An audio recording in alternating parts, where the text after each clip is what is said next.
বৰ্তমান অসমত কি চলি আছে? উচ্ছেদ চলি আছে নে মিয়া মুছলমানসকলক অত্যাচাৰ কৰি আছে? বৰ্তমান যিটো মছজিদ ভাঙিছে সেই মছজিদটো যদি এটা মন্দিৰ হলহেঁতেন তেতিয়াহ'লে সেই মন্দিৰটো ভাঙিবৰ কাৰণে কোনোবাই সাহস কৰিলেও হয়। আৰু যিখিনি মানুহক উচ্ছেদ কৰিছে তেওঁলোক বাংলাদেশী নেকি? আৰু যদি বাংলাদেশী হয় তেওঁলোকক বাংলাদেশলৈ খেদি পঠিয়াইছে নেকি? নমস্কাৰ, কি খবৰ আপোনালোকৰ? আশা কৰোঁ আপোনালোক সকলোৱে ভালে আছে। আজি কথা পাতিব গৈছো এটা বিশেষ টপিকৰ ওপৰত, যিটো টপিক বৰ্তমান সময়ত চলি আছে পুৰা ট্ৰেণ্ডিঙত। আৰু মাৰপিট এনেকুৱা মানুহ মৰিও গৈছে উচ্ছেদত, মানে গুলিয়াগুলি কৰি কিনে 4জন মান যুৱক মৰিছে বুলিয়ে শুনিছো। কিন্তু যেনে ধৰণত মানে উচ্ছেদ চলি আছে এইটো কিমান দূৰ গ্ৰহণযোগ্য আপোনালোকে কি ভাবে? আজি মোৰ মতামতসমূহ এই ভিডিঅ'টোৰ জৰিয়তে দাঙি ধৰিবলৈ চেষ্টা কৰিম। সম্পূৰ্ণ এইটো ব্যক্তিগত হ'ব, মোৰ নিজা মতামত। আপোনালোকৰ মতামত এইটো বেলেগ হ'ব পাৰে, গতিকে ভিডিঅ'টো সম্পূৰ্ণ শেষলৈ চাই জনাব। তো গাইজ, প্ৰথম কথা হ'ল যিখিনি মানুহ ইয়াত উচ্ছেদ হৈছে আমাৰ মনত সন্দেহ জাগিছে যে তেওঁলোক আচলতে বাংলাদেশী, বা তেওঁলোক আচলতে বাংলাদেশী হয় নেকি? আৰু যদি বাংলাদেশী হয় তেওঁলোকক সঁচাকে বাংলাদেশলৈ পঠিয়ালে নেকি? পঠিওৱা নাই এইবিলাক ইলেকশ্যনৰ আগত নাটক চলি আছে। এই প্ৰশ্নটোৰ মোক উত্তৰ লাগে। উচ্ছেদ হৈছে আমি ক'ব লগা নাই, যিখিনি ধৰক চৰকাৰী এৰিয়াত বহি আছে মানুহ, চৰকাৰী মাটি দখল কৰি কিনে বসবাস কৰি আছে, তেওঁলোকক উচ্ছেদ কৰিছে বা তেওঁলোকক তাৰ পৰা পঠিয়াইছে, ঠিকে আছে। বা তেওঁলোক যদি বাংলাদেশী তেওঁলোক বাংলাদেশক পঠিয়াই দিয়ক, ঠিকে আছে। যদি তেওঁলোক প্ৰকৃত অসমীয়া হয়, তেওঁলোকৰ যদি নথি পত্ৰ, তেওঁলোকৰ প্ৰমাণ পত্ৰ যদি অসমৰ বুলি পৰিচয় দিয়ে, তেওঁলোকক ইমান অত্যাচাৰ কৰাৰ কোনো প্ৰয়োজন নাই।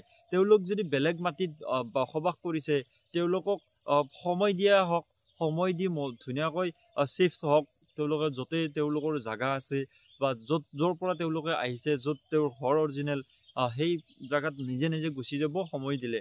কিন্তু 2 নম্বৰ কথাটো হ'ল যে তেওঁলোকক যি তাত বহাইছে তেওঁলোকেতো নিজে আহি তাত তেওঁলোকে এনেই মাটিখিনি লৈ কিনে তাতে বসবাস কৰিব নোৱাৰে, কিন্তু তেওঁলোকক কোনোবাই আনিছে তাত। আৰু কোনে আনিছে, কিয় আনিছে? এনেতো অনা নাই, পইচা নিশ্চয় লৈছে তেওঁলোকৰ পৰা। সেইকেইজন মানুহক এৰেষ্ট কৰক, সেইকেইজন মানুহক প্ৰথমতে ধৰিব লাগে। মোৰ হিচাপত মই যদি ক'বলৈ যাওঁ সেইকেইজন মানুহক শাস্তি পাব লাগে, কাৰণ তেওঁলোকে তাত আনি বহাইছে, তেওঁলোকে তাত আনি জাগা দিছে। আৰু এনেকুৱা নিশ্চয় নেতাৰে কাম হ'ব, এইবিলাকতো সাধাৰণ মানুহে এইবিলাক কাম নকৰে। এইবিলাক নেতা নেতাসকলে এই কামসমূহ কৰে। তেওঁলোকে নিজৰ ভোটৰ কাৰণে, নিজৰ লাভৰ কাৰণে, নিজৰ সন্মানৰ কাৰণে তেওঁলোকে এইবিলাক কাম কৰে। কোনোবা এই বঙালী মানুহখিনিক আনি ইয়াতে বহাই দিছে, গতিকে তেওঁলোকক প্ৰথমতে ধৰিব লাগে। আৰু যদি এইখিনি মানুহ বাংলাদেশী হয় তেতিয়াহ'লে বাংলাদেশক পঠিয়াব লাগে, আৰু বাংলাদেশক পঠিয়াইছে না পঠোৱা নাই এই খবৰটো অসমবাসী ৰাইজক জনাব লাগে। আৰু চাওক, মই উচ্ছেদৰ প্ৰতিবাদ কৰা নাই, এইখিনি কথা ক'লো বুলি যে উচ্ছেদৰ প্ৰতিবাদ কৰিছোঁ এইটো নহয়। মই উচ্ছেদৰ কেতিয়াও প্ৰতিবাদ কৰা নাই, আৰু বাংলাদেশীক কেতিয়াও মই ছাপোৰ্ট নকৰোঁ।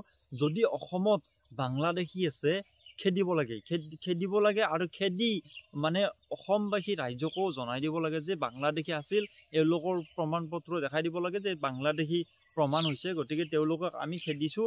গতিকে গোটেই অসমবাসী ৰাইজে মুখ্যমন্ত্ৰী মহোদয়ক ভাল পাব আৰু চেলুট দিব, কাৰণ ইমান ডাঙৰ কাম কোনেও কৰিব পৰা নাই বৰ্তমান অসমত।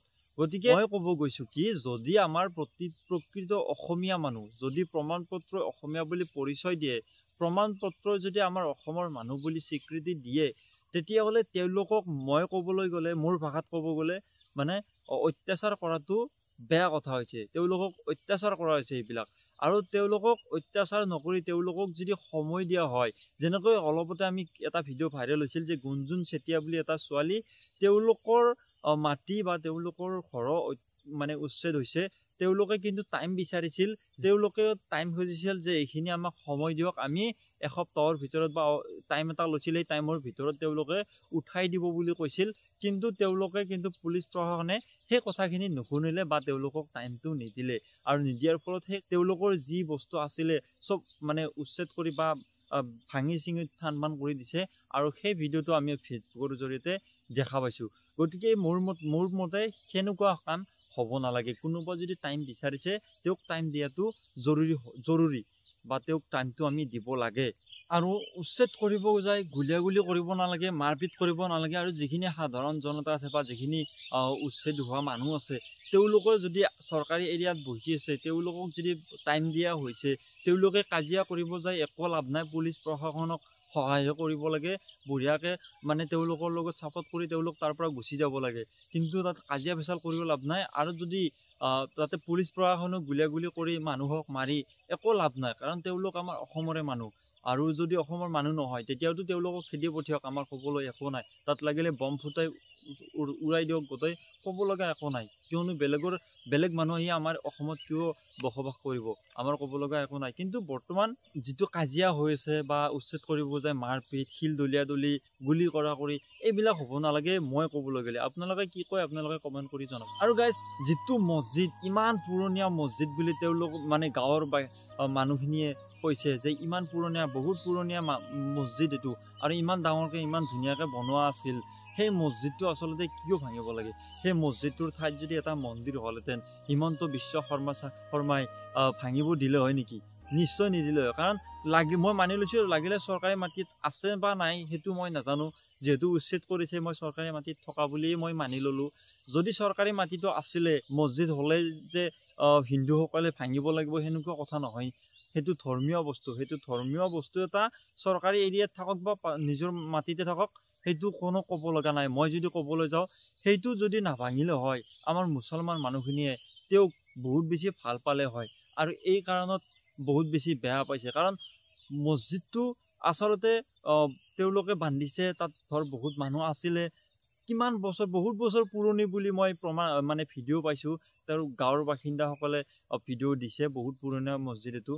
গতিকে সেই মছজিদটো ভাঙাৰ কোনো উদ্দেশ্যই নাই, ভাঙাৰ কোনো মানে কথাই আহি পৰিব নালাগিছিল। সেই মছজিদটো কিয় ভাঙিছে? তাৰ মানুহখিনি যদি উচ্ছেদ কৰিছে কৰক, লাগিলে তাত মছজিদটো থাকক, মছজিদটো তাতে কোনো অলপ জেগাত মছজিদটো আছে, কি ক্ষতি কৰিছে তেনেকুৱা? গতিকে সেই মছজিদটোৰ ঠাইত যদি মন্দিৰ হ'লহেঁতেন, তেতিয়াহ'লে কিন্তু কেতিয়াও সেই মন্দিৰটো নাভাঙিলে হয়। আৰু এই কথাটোত মই বহুত বেছি দুখ পাইছোঁ। মই বুলি নহয়, প্ৰত্যেকজন মুছলমানে মছজিদটো ভাঙি দিয়াৰ পিছত দুখ প্ৰকাশ কৰিছে বা দুখ পাইছে। আৰু এইটো যদি মন্দিৰ হ'লহেঁতেন, গোটেই হিন্দু মানুহখিনিয়ে জাগি উঠিল হয়, বা গোটেই হিন্দু মানুহখিনিয়ে মানে বেয়া পালে হয়। আৰু এই মছজিদটো যে ভাঙিছে, এই মছজিদটো ভাঙাৰ বিনিময়তো বহুত হিন্দু মানুহ আছে, তেওঁলোকে কিন্তু বেয়া পাইছে। আমাক নিজে কৈছে বা লগ পাইছোঁ, কথা পাতিছোঁ, কিন্তু হিন্দু মানুহখিনিও বেয়া পাইছে। কিন্তু হিমন্ত বিশ্ব শৰ্মাই সেইটো কিন্তু বেয়া কাম কৰিছে মই ক'বলৈ গ'লে, কাৰণ সেই মছজিদটো ভাঙিব নালাগিছিল। মই বাৰ বাৰ কৈছোঁ, সেই মছজিদটো ভাঙিব নালাগিছিল। সেই মছজিদটো যদি থাকিল হয়, কাৰো একো ক্ষতি নাছিল, কাৰণ সেই মছজিদটোৱে কিবা বহুত জাগাই আৱৰি নাছিল, অলপ জাগাত আছিল। মছজিদটো বহুত পুৰণা আছিল, খুব সুন্দৰকৈ বনোৱা আছিল, গতিকে মছজিদটো মোৰ মতে ভাঙিব নালাগিছিল। আৰু ভাঙি কিনে সেইটো মোৰ মতে অপৰাধ কৰিছে মুখ্যমন্ত্ৰীয়ে, কাৰণ ধৰ্মীয় বস্তু এটা ভাঙিব নালাগে। সেইটো চাই মছজিদ হওক, চাই মন্দিৰ হওক, চাই গীৰ্জা হওক, যিয়ে নহওক, সেইটো ভাঙিব নালাগিছিল। এইটো মোৰ মতে পাপ কাম কৰিছে হিমন্ত বিশ্ব শৰ্মাই, আৰু এইটো মই প্ৰতিবাদ কৰিছোঁ হিমন্ত বিশ্ব শৰ্মাৰ ওচৰত। তো আপোনালোকে কি মতামত কমেণ্ট কৰি জনাব পাৰে। আৰু আপোনালোকক চাওক, এবাৰ কৈছোঁ, এই ভিডিঅ'টো বনাইছোঁ মানে যে মই উচ্ছেদৰ প্ৰতিবাদ কৰিছোঁ, বাংলাদেশীক ছাপোৰ্ট কৰিছোঁ, হিমন্ত বিশ্ব শৰ্মাৰ প্ৰতিবাদ কৰিছোঁ, সেনেকুৱা নহয়। মই কাৰো মানে প্ৰতিবাদ কৰিব যোৱা নাই, কাকো ছাপোৰ্ট কৰিব যোৱা নাই। মই মোৰ মাইণ্ডেৰে মই যিখিনি মানে ভাল বেয়া দেখিছোঁ, বা ফেচবুকৰ জৰিয়তে বহুতে ভিডিঅ'সমূহ পাই আছোঁ বৰ্তমান এইকেইদিন, সেই কথাখিনিৰ ওপৰতহে মই কথাখিনি ক'ব গৈছোঁ। আৰু কেতিয়াও বাংলাদেশী ছাপোৰ্ট নকৰোঁ। বাংলাদেশী খেদিবলৈ যদি এই কামটো অসম চৰকাৰে হাতত লৈছে, তেন্তে ফুল ছাপোৰ্ট আছে। আৰু যদি বাংলাদেশীক নহয়, নিজৰ সুবিধাৰ কাৰণে, ৰাজনীতিৰ চলনাৰ কাৰণে যদি এই কামটো কৰিছে, তেনেহ'লে বহুত বেয়া কাম কৰিছে। ধন্যবাদ।